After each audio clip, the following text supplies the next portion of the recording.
Hi everyone, my name is Michaela Reed and I am happy to be joining you all today, virtually from Windsor, Ontario, to provide the session's land acknowledgement.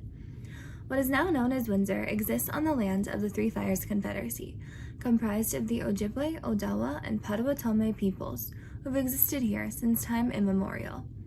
It is incredibly important that all Canadians work to uphold treaties and honor the lands that we inhabit, no matter where you live or how you came to arrive there. We need to acknowledge the fact that we are all treaty people, and this makes it everyone's responsibility to protect these lands by placing Indigenous culture and ways of knowing at the forefront. Thank you, and I hope we all have a great session. Miigwech. Watching everyone, thank you for joining us. My name is Sabrina Achkaneb, and I am the Education Programs Assistant at the Gord Downie and Cheney Wenjack Fund. Inspired by Cheney's story and Gord's call to build a better Canada, the Gord Downie and Cheney Wenjack Fund aims to build cultural understanding and create a path towards reconciliation between Indigenous and non-Indigenous peoples. It's great to be here for the special DWF Live with Willie Pole. Today we honor World Water Day, which is on March 22nd. Willie Pole is a Métis author from the Robertson-Huron Treaty Territory. She grew up with a close relationship to her Métis grandpa, who filled her with stories that connected her to her ancestors and culture. Her stories are her feelings, emotions, and a tribute to the youth in her life. Willie currently resides on Abequet, in English known as Prince Edward Island in Mi'kma'ki. Today, Willie will read her book, Minnow, the Girl Who Became Part Fish, and then answer some questions. The storytime portion of the session is intended to be shared with students and children, while the Q&A is designed to help educators and parents talk to children about Indigenous perspectives on water. So Willie, welcome, and miigwech for joining us today. Ani Bojo, Sabrina, thank you so much for having me. Thank you for that great introduction. I'm super excited to be here. I'm super excited to celebrate World Water Day. And I'm really excited to share Minnow, the Girl Who Became Part Fish with you. So without further ado, I will read.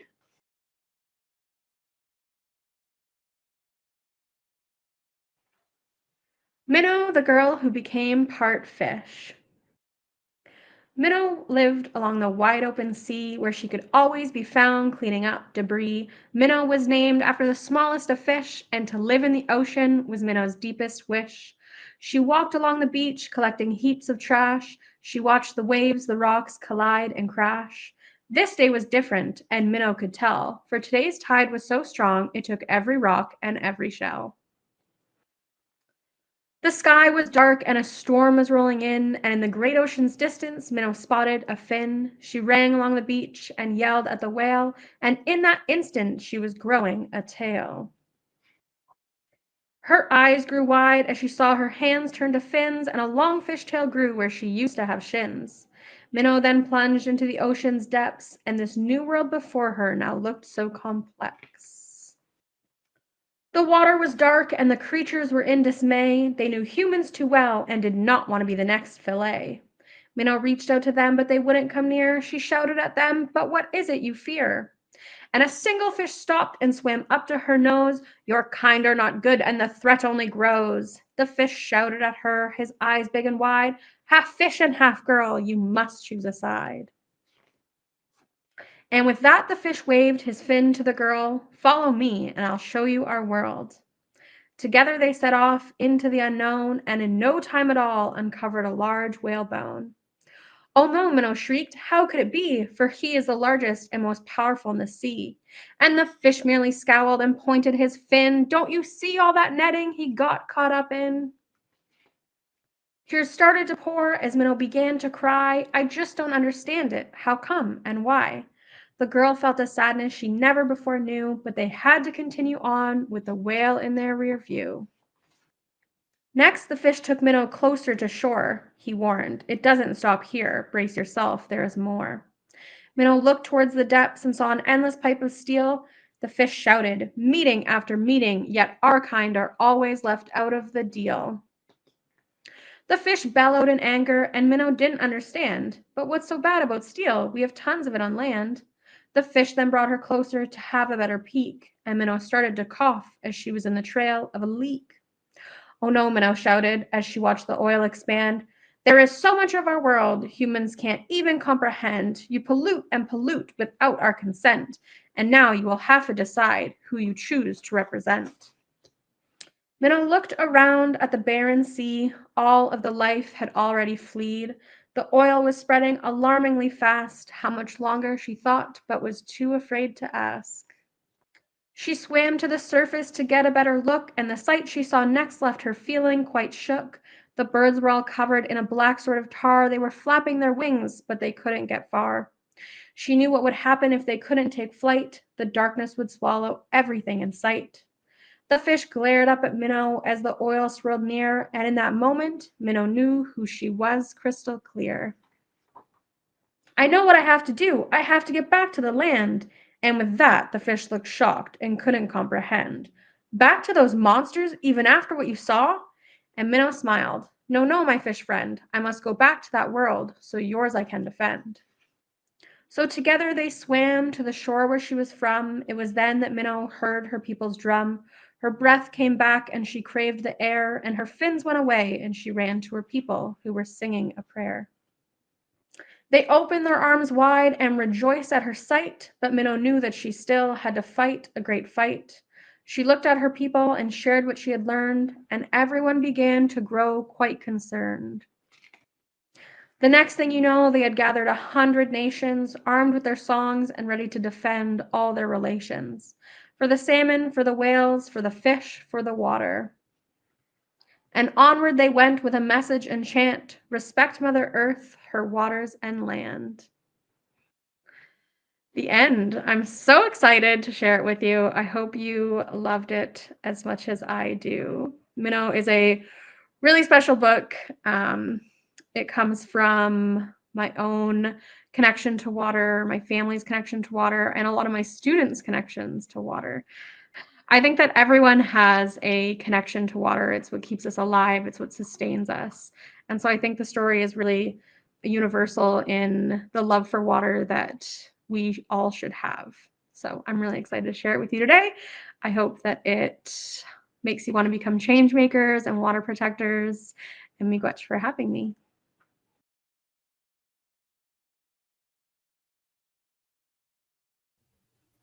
Thank you, Willie. That was beautiful. We have several questions for you, so let's jump in. First, can you tell us more about your community and how your upbringing has inspired your career as a children's author? Yeah, absolutely. So I am from Sault Ste. Marie, Ontario. My ancestors on one side, on my mom's side, have been connected to the Great Lakes for as long as I can trace back, as long as we know. We're still very connected to the Great Lakes.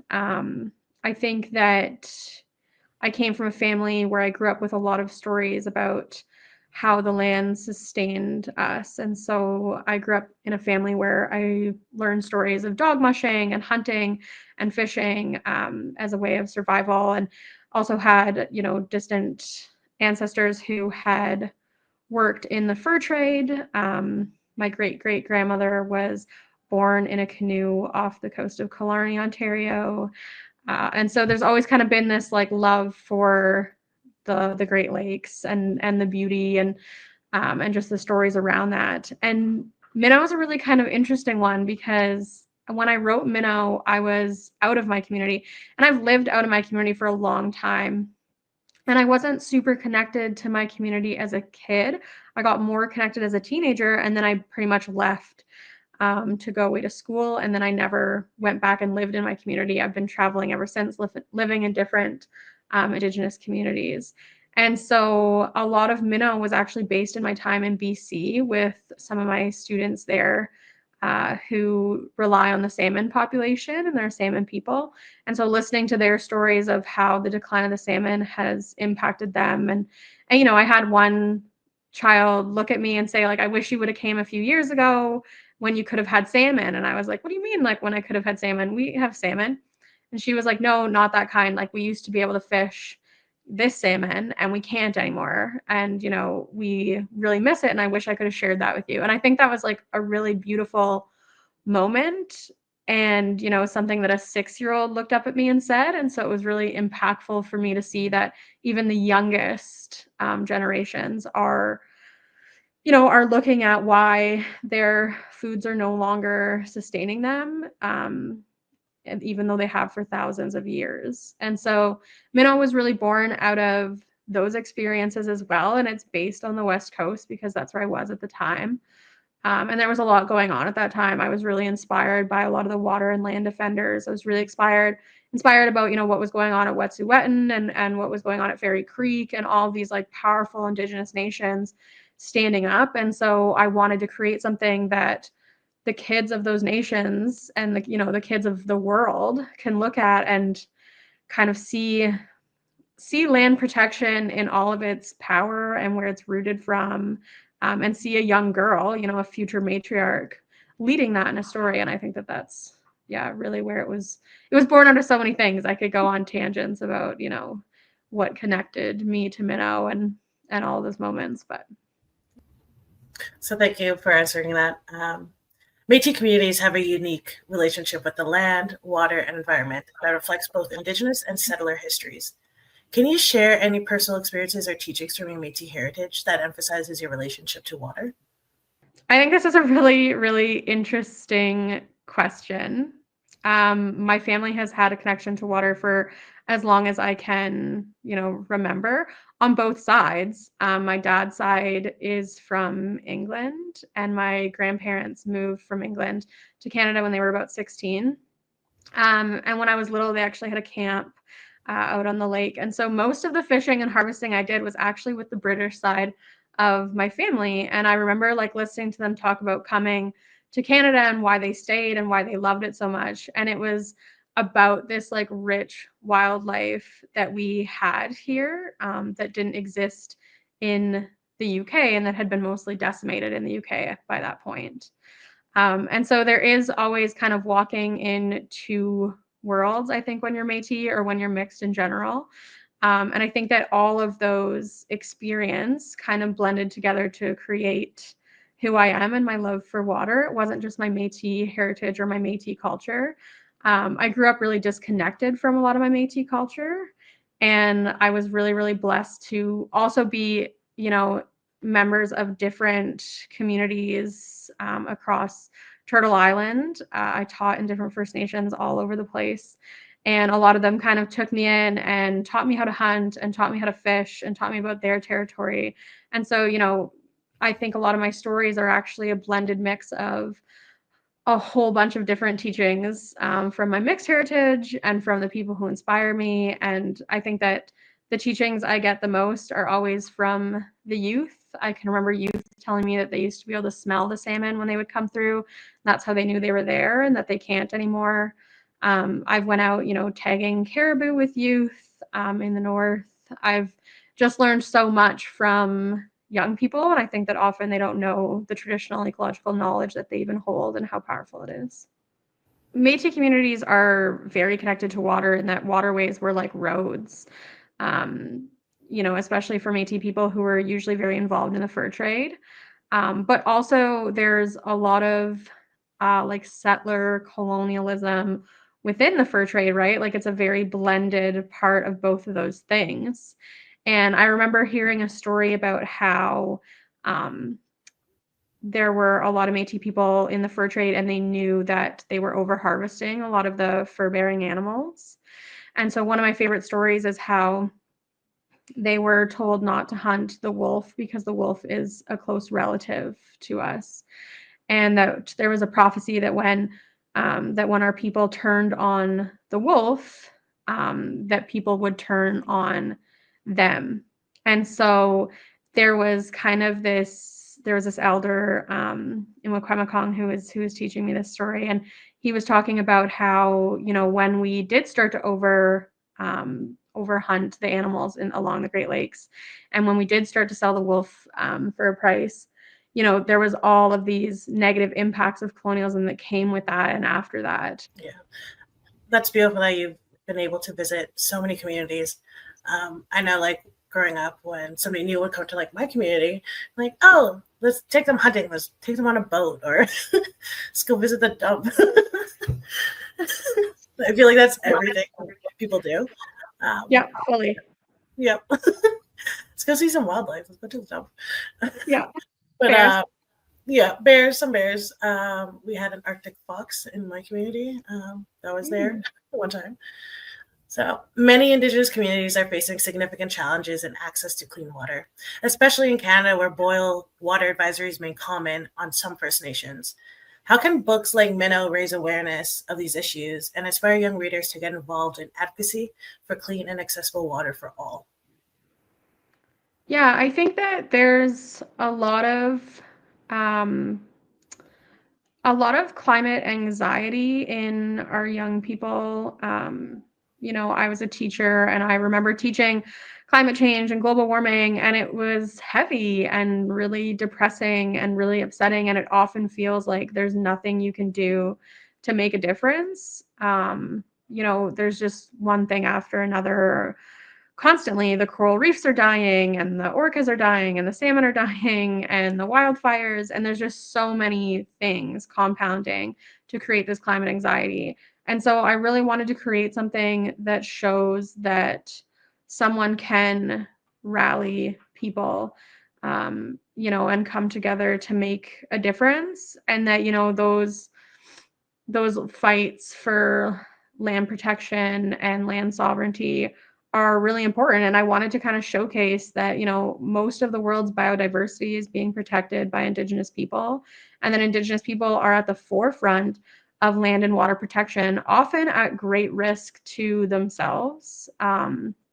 And so I wanted to show that, but in a way that's really empowering for youth so that they know that, especially Indigenous youth, that their people are making a difference and that those things do make a difference. Especially because in a lot of the Indigenous communities I've worked in, a lot of them have lost different court cases, and that can be really defeating, right? Like the government is always challenging Indigenous people, and it's never easy, and it's always an uphill battle. And I think that, when I live in a community that's right beside the biggest ski hill in the country, and those kids have nothing and their neighbor has a $2,000 mountain bike, and in one of the most profitable areas of the country, and that's their land, and they can't even access their own sacred sites or their own pictographs because of tourism and things like that. And so I think it's really such an uphill battle that I really want those kids to see that what they're doing is making a difference, and the sacrifices that their community and their people have made has made a huge difference. And really, like, I think that the future of our land and waters is in Indigenous hands. Like it needs to be in order for us to have that future. And so I just wanted to create something that was inspiring. Yeah. And, in terms of clean drinking water, it's really, really upsetting. I remember being in a community that was like 20 kilometers from a major city. Like, I think that when we think of clean drinking water and boil water advisories, we think of these really remote places. And yeah, a lot of remote First Nations don't have clean drinking water, but a lot of First Nations that are right beside major hubs and cities also don't have clean drinking water.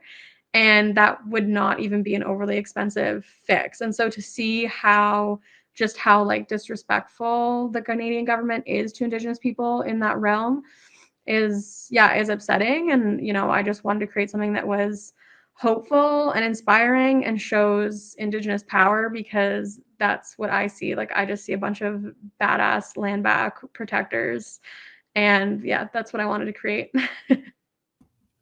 How can non Indigenous communities learn from and support Indigenous led efforts to protect water? Yeah, I think the first thing they can do is start listening to Indigenous communities.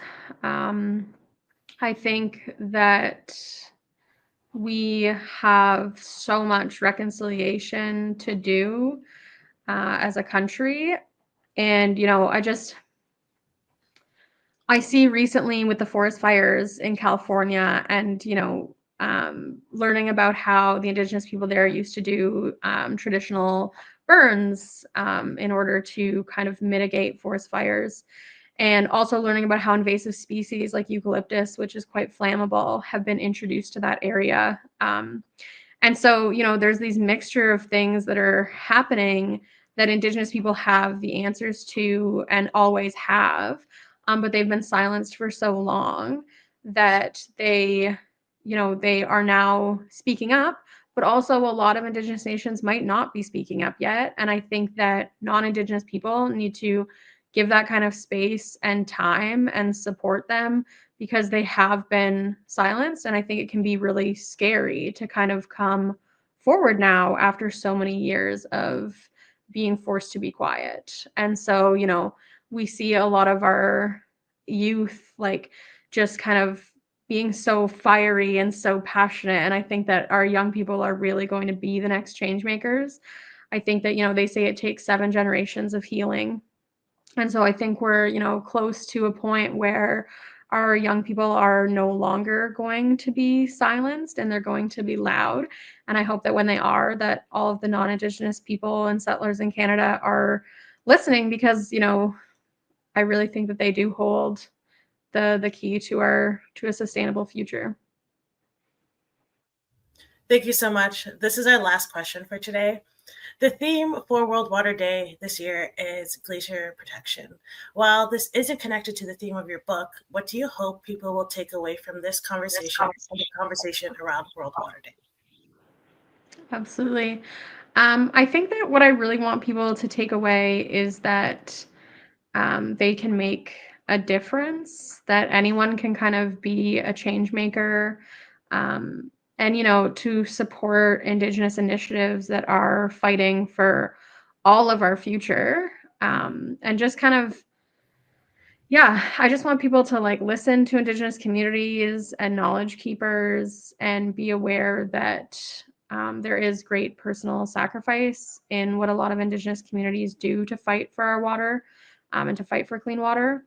And I would love to see more people understand the issues a little bit deeper. I would love to see more people kind of talk about it and bring it up, and, bring it up in their classrooms, inspire youth to make a difference, inspire youth to kind of be on this path of truth and reconciliation.